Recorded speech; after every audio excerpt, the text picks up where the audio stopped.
How to Spray Paint by Krylon.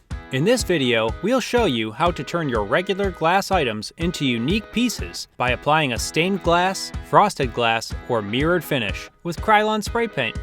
First, gather your materials. You'll need a drop cloth, painter's tape, anti-static wipes, a protective mask, rubber gloves, and of course, your cans of Krylon. Next, lay down your drop cloth to protect your area. Always spray paint outdoors or in a well-ventilated space. Wipe down your glass items with your anti-static cloth.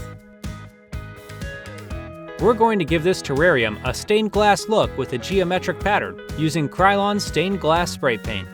First, apply painter's tape to cover areas you do not want to spray. Press firmly.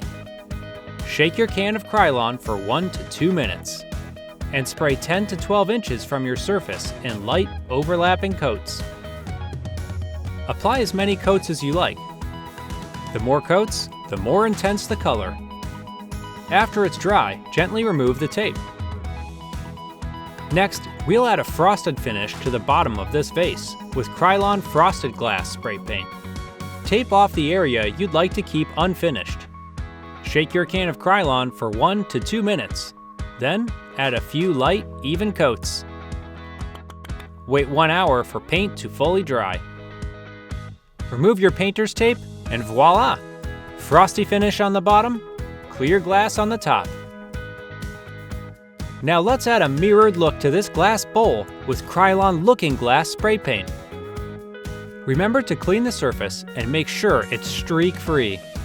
Shake your can of Krylon, then spray in light, sweeping passes. You'll need 5 coats of paint to achieve a mirrored effect. Don't worry, it only takes 1 minute of dry time between each coat.